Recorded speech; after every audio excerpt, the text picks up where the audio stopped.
पांचे सिर जो सांगो आहे आयो वो सिर जो सांगो उन डी ही लाए छड़ियो जेंडी ये वर्दी बाती हुई रेस जकड़ा जरो भी अकुल थे बहादुर खान के मुझे हवाले कर नालो तो सूबेदार सुठो ऐसा आया है डाडो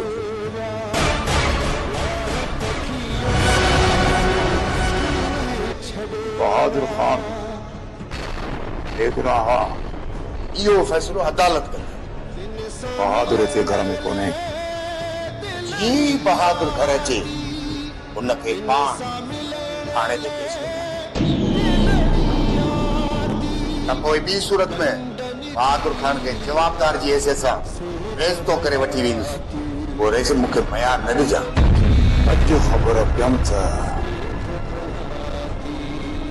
न दोस्त पुलिस न दोस्त ऐसी या तो सही खबर भैया पुलिस कह भी दोहारी दोस्त नथी थी सके दुनिया में बहादुर खान की जमानत थी भी थी आई मुखे दुनिया जी मोहलत दे ठीक है रेस मां तो जो निमक खादो उन करे इहा वकार तो सवाद पर ट्रेन ही थे बहादुर खान मुखे थाने में दे त नालो तुम सूबेदार सुठो मेरे से आया है डाडो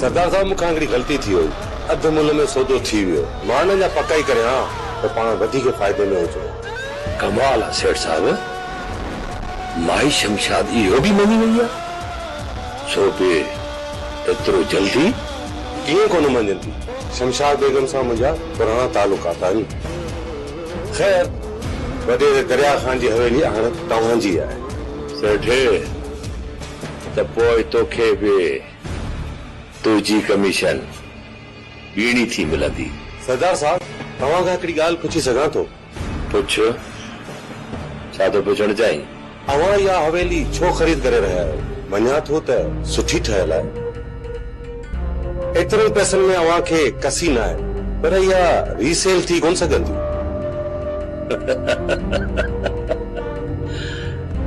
सेठ इहा हवेली रीसेल थींदी टीणनि पैसनि में इहा हवेली मूं बिजनेस जे लाइ न पर दरिया खान खां औलाद वठण जे लाइ ख़रीद कई आहे छॾियो हिननि ॻाल्हियुनि खे चांहि पीअंदे न सरदार साहब चाहे कोन थो पिया कुझु कागज़नि ते सही वठणी आहे उनजे एवज़ तव्हां खां चेक वठंदुसि हाज़िर सेठ साहब तव्हांखे चेक मिलंदी महिरबानी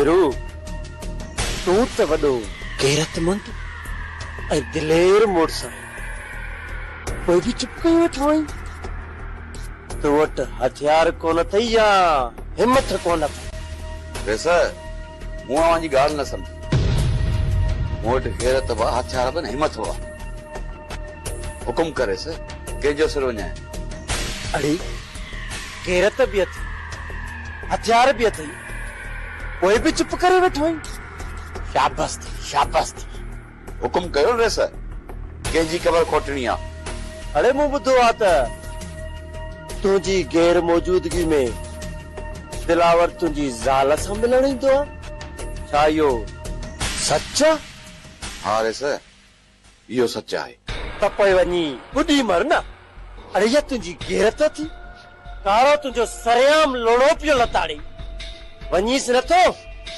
धर खां सिसी धार करीस अरे दिलावर के मारे नथो सकी न पाण खे मौत ॾे अहिड़ी जिंदगी का मौत भलो वठे शामिर खान मां चाहियां त दिलार खे हिकु धक सां मारे सघां थो। छा कयां? राजुल दिलार खे भाउ थी चए ऐं दुनिया दिलार खे कारो थी चए। चिरल दुनिया में रहणो थी त दुनिया सां मुंहुं ॾे, माण्हुनि जे मकर में न अच।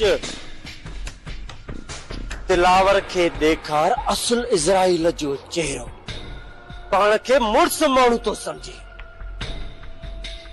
करींसि हिकिड़े धक में चट, समझई कोन समझई, समझी वेंदे। वेस शामिर खान सभु सम्झां थो, दिलार खे माण्हू को मसलो ई न आहे, पर छा कयां राजुल ते हथ ई नथा वरनि। तारीअ खे मारण जे लाइ तुंहिंजा हथ नथा वरनि, बाक़ी अड़े कहिड़ो पलांद कंदे। वैसे अहिड़ी ॻाल्हि न आहे, मां ॿिन्ही खे कारो करे मारींदुसि, पर ॿिन्ही खे गॾु ॾिसां। अड़े ताड़ कंदे त ॿिन्ही खे पकड़ींदे न, ईअं बेउल को वेठो हूंदे त ॿिन्ही खे गॾु कीअं ॾिसंदे। ठीकु आहे सर, अॼु ॾींहं खां पोइ मां ताड़ शुरू थो कयां, कंदुसि ॾींहं ॿिनि में धमाको। ओ ईअं जवान जा पुट मुड़स माण्हू थी ॾेखार। हा रे सर, हाणे मां हलां। सदाई गॾु।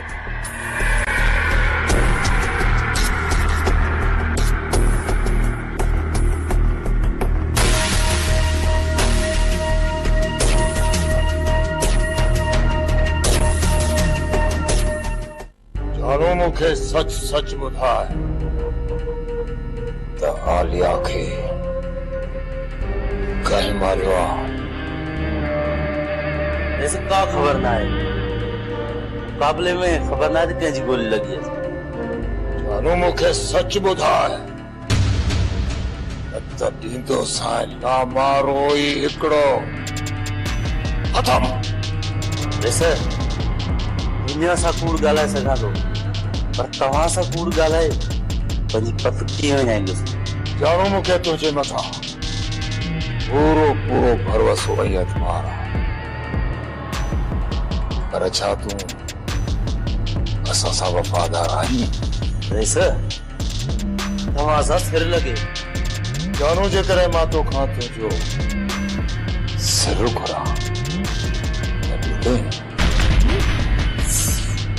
सिर? हाँ जानू, सिर दे।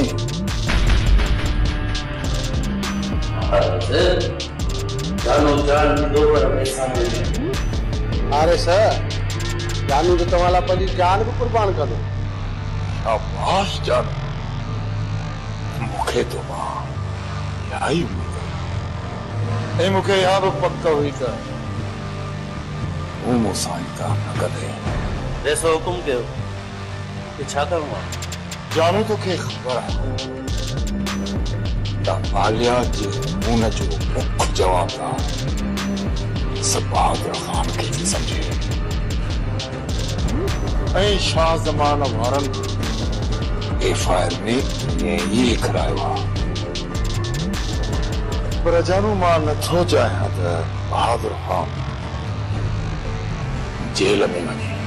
वैसे खून जे केस में जेल वञण माना ज़िंदगीअ ता हथ खण।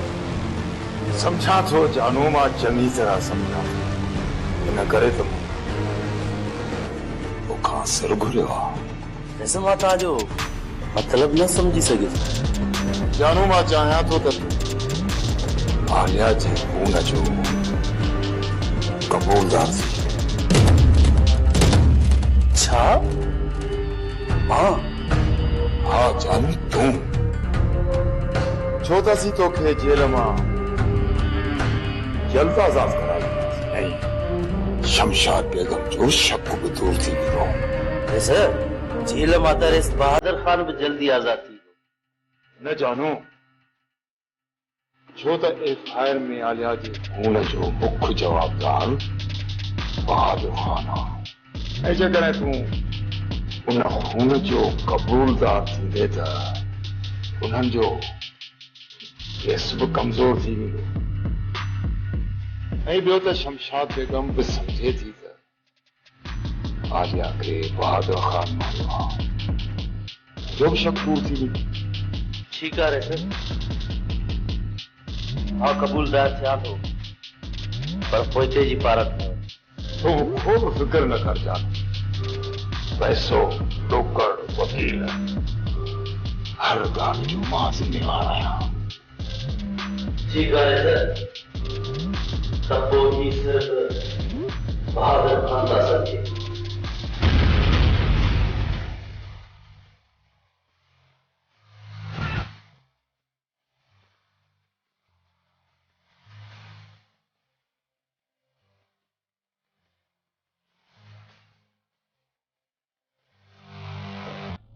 शायद मुझी किस्मत ही टुटल है। न मीरा मिली न सरदारी जी पग मिली, ऐं न ई वरी बाबा साईं जी ज़मीन। जिंदगीअ में रुगो तलखियूं मिलियूं आहिनि। प्यार लाइ त सिक्की मुंहुं आहियां।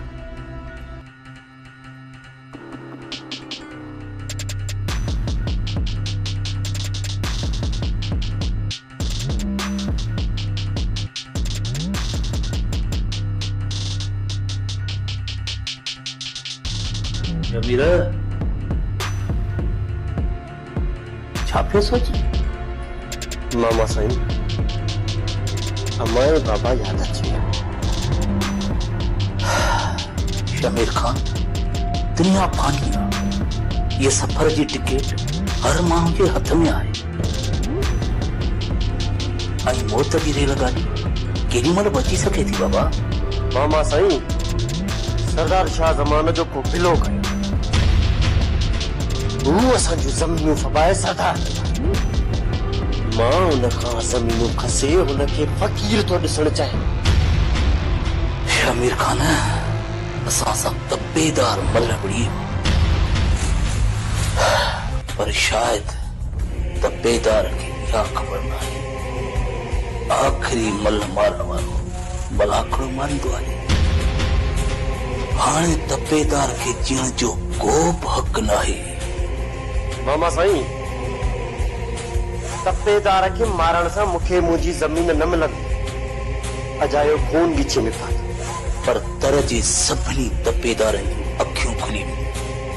ख़बर पइजी वेंदनि त बंगुल खान छा आहे। मामा साईं जीअं वरई तीअं कर। हाणे न सिर्फ़ मूंखे ज़मीन खपे, पर उन सां गॾोगॾु सरदारी जी पग ऐं मीरा जी मोहबत भी खपे। शमीर खान सरदार शाह ज़मान जी पग खसण एतिरो आसान न आहे कि उन जी पग खसींदासीं त वॾो गंद थींदो। मुंहिंजो मामो बंगुल खान बि को मामूली माण्हू न आहे। ताक़त सां शाह ज़मान तोखे पंहिंजी पग कॾहिं बि कोन ॾींदो। जेकॾहिं चाचे खे क़त्ल कयो वञे त सरदारी जी पग पंहिंजो पाण ई मुंहिंजे मथे ते अची पवंदी। चरियों शमीर शाह ज़मान को बे औलाद कोन्हे जो हुनजी पग अची तुंहिंजी झोलीअ में पवंदी। मामा साईं चाचे शाह ज़मान जो औलाद सॼी ज़िंदगी ॿाहिरि रहियो आहे ऐं पढ़ियो आहे। हुननि खे राजदाड़ीअ सां को बि शौक़ु न आहे। हाणे इन ॻाल्हि खे बि सोचो था।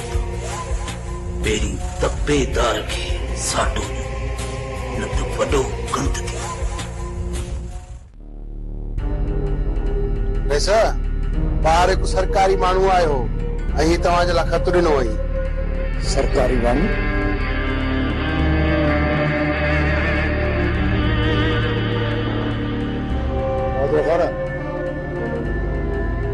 ॾिसो ख़त में छा लिखियल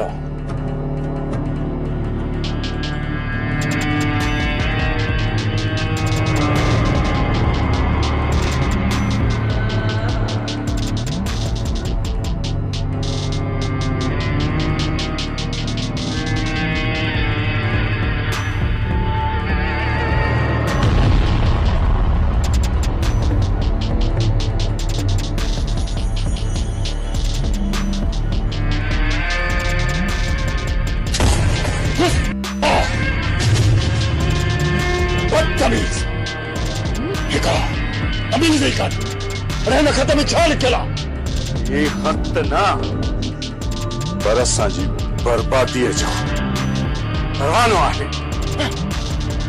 असांखे बर्बाद करण वारो माण्हू हिन दुनिया में ॿिया ई कोन्हे। असांखे बर्बाद करण वारी तुंहिंजी ज़ाल आहे।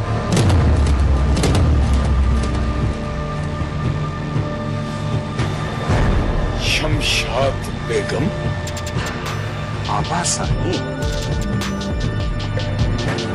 तव्हांजी लाडली ज़ाल ये हवेली पंहिंजे नाले ते कराए सरदार शाह ज़मान खे विकिणे छॾी आहे।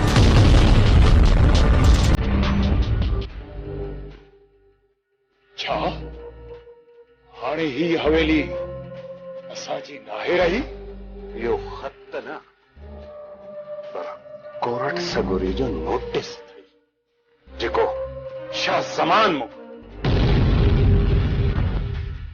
8 ॾींहनि जे अंदर जेकॾहिं तो या हवेली खाली न कई त पोइ इहो शाह ज़मान पुलिस जा अटाला वठी अची तोखे हिन घर मां धिक्का ॾेई करे न बहादुर खान न। ही हवेली मुंहिंजी आहे, मुंहिंजी। जेकॾहिं शाह ज़मान हिते आयो ईंदो सांस ता मारो ई हिकिड़ो ख़तम। सभ खां अवल त आं ॾींदुसि शमशाद लामारो ई हिकिड़ो ख़तम।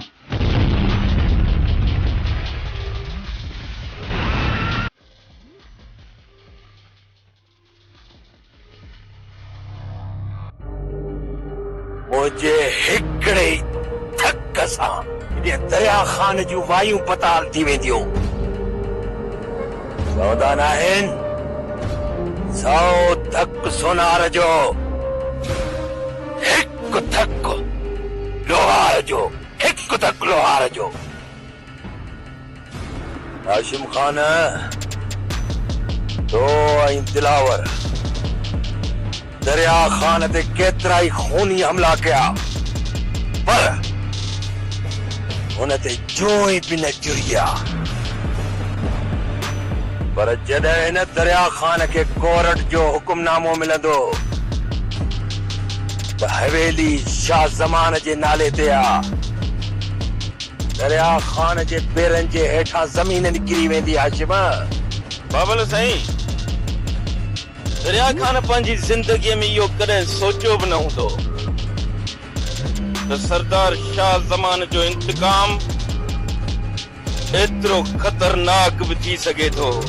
मतियूं त दरिया खान जूं तॾहिं मुझनि जॾहिं हुनखे नोटिस मिलंदो 8 ॾींहनि जे अंदर हवेली खाली हुन वक़्तु दरिया खान जो परेशान चेहरो ॾिसण वक़्तु बाबल साईं, तव्हां दरिया खान खां अहिड़ो इंतकाम वरितो आहे जो हुन जूं 7 पुश्तूं यादि कंदियूं।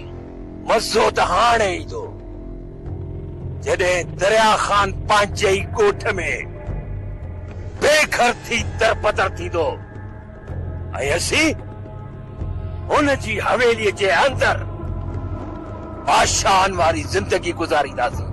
सरदार साईं, असांजा इहे 8 ॾींहं कीअं गुज़रंदा? मां दरिया खान जी लाचारी ऐं बेवसी पंहिंजी अखियुनि सां ॾिसणु चाहियां थो। फिकर न कर दिलावर, 8 ॾींहं बि गुज़री वेंदा। मां बि हाणे ॾिसां त इहो दरिया खान कीअं थो माण्हुनि खे लामारा ॾे। इहो कुदरत जो कानून आहे सरदार साईं त हर हिक ज़ालिम खे हिक न हिक ॾींहुं कुदरत जो ज़ुल्म ॾिसणो पवंदो आहे। दिलावर, असां दरिया खान ते को बि ज़ुल्म नाहे कयो। हुन पंहिंजे राज़ ख़ुशीअ सां या जेका हवेली आहे न पंहिंजी ज़ाल खे लिखी ॾिनी हुई ऐं हुन जी ज़ाल उहा हवेली कराची जे वापारी के विकणी छॾी ऐं वो कराची वारो वापारी उन हवेली जा कागज़ खणी मूं वटि आयो ऐं मूंखे चवण लॻो त साईं इहा हवेली ख़रीद कंदो पोइ उहा हवेली ख़रीद कई आहे बाबल साईं हाणे मां उन दरिया खान जूं निंडियूं हराम करे छॾींदसि छो त दिलावर ई मां वञी हाणे उन जी हवेलीअ में रहंदासीं ऐं असां सां गॾु असांजी पंहिंजी संगत बि हूंदी उन खौफ़ जे करे दरिया खान पंहिंजे ॻोठ में बि न रहंदो सरदार साईं मूंखे हिकिड़ी ॻाल्हि त ॿुधायो अञा ताईं सूबेदार सुखे बहादुर खे गिरफ़्तार नाहे कयो मूंखे लॻे थो त सूबेदार सुखे जे वस जी ॻाल्हि ई नाहे जो बहादुर खे गिरफ़्तार करे ठीकु आहे दिलावर मां आला अमलदारनि सां ॻाल्हाईंदुसि बाबल साईं असां हाणे वञूं ठीकु आहे तव्हां वञी कमकार जी कयो मां शाम जो SSP सां ॻाल्हाईंदुसि तव्हां वञी सघो अचबा आशमा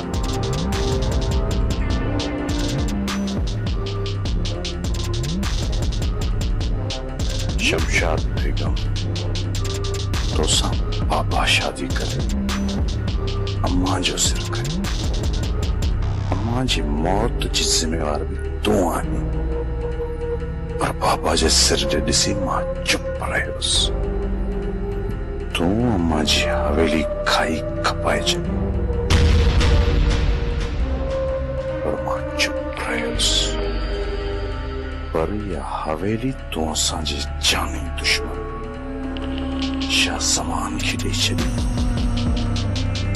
ये तुंहिंजा ॾोह माफ़ करण जहिड़ा नाहे शमशाद बेगम तूं कातिल आहीं